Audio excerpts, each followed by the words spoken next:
It's Rebecca Marina Messenger, and I want to share with you a thought. Are there pets on other planets? Do other beings love their animals the same way that we do?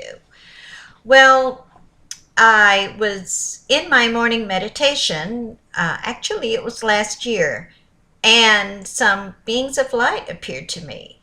They call themselves the group, and they're master teachers and beings of light, 100% pure God light, from other galaxies and dimensions. These are not little green men, but beings who have evolved further than we have and who desire to, guess what, help us evolve.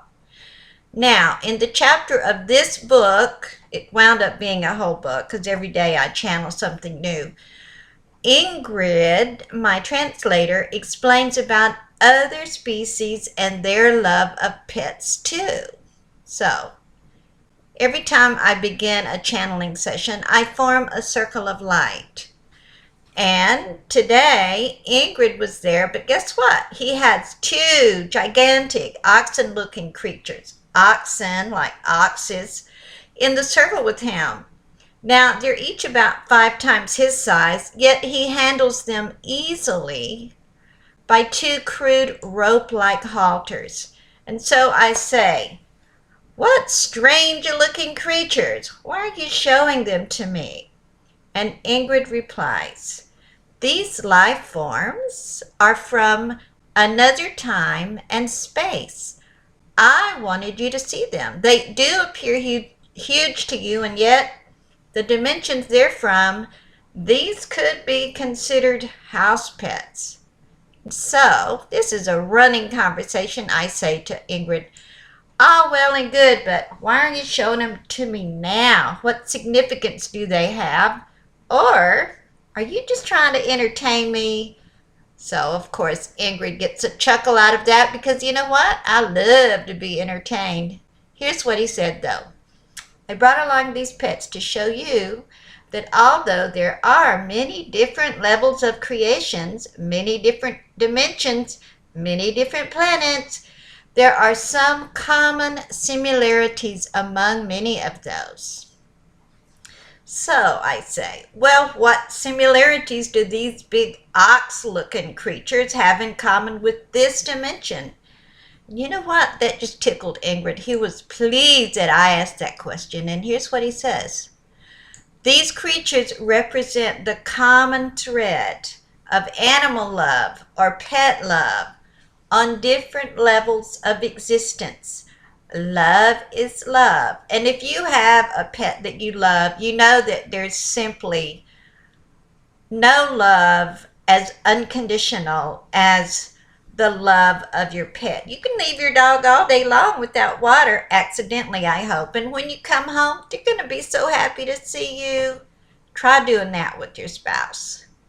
Anyway, let me continue what Ingrid says. "We're wanting you to reveal that other planets, dimensions, levels of creation also have pets and animals that they love. A love of animals is not just for this earth level of creation. Much good is done through the interaction of species and humans. And you humans are not alone in your enjoyment of it." Wouldn't you love to have a video of another species interacting with another species? Ingrid continues, "Just as the concept of love is universal to all levels of creation, all universes, so is this interaction of species very beneficial. In your earth plane, it's mostly the indigenous peoples who honor all living species and even the elements as being inseparable.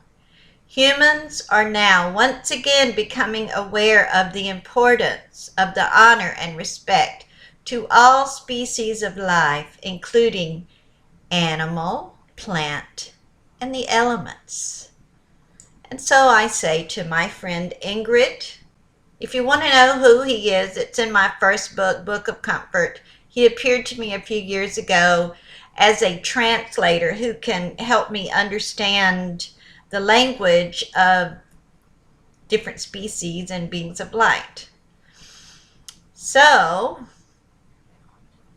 here's what I say. I'm asking as to the similarities towards our interacting with our pets and animals and other dimensions interactions. Are those interactions basically the same? And Ingrid says, yes, there are many similarities, such as unconditional love. Just as your pets show you unconditional love, so do the pets of other levels of creation. The biggest difference is that the more advanced levels of creation honor all life forms more completely. This in turn causes the very consciousness of the pets and animals to be raised as well. Ingrid continues, my purpose in showing you this, Rebecca, is to help you find more common ground, to feel more oneness, as well as awareness of the different dimensions. The group, as mentioned earlier, wanted you to get a close glimpse of how we are similar. Our mutual love of pets and animals is a very good place to begin acknowledging one another. Now, I will say this. I don't claim to be an expert on people from other planets or dimensions. The material I bring is to make you think. Could it be true? Is the love of animals everywhere? And if it is, hooray! If you like this kind of information, subscribe to my channel. This is Rebecca Marina Messenger.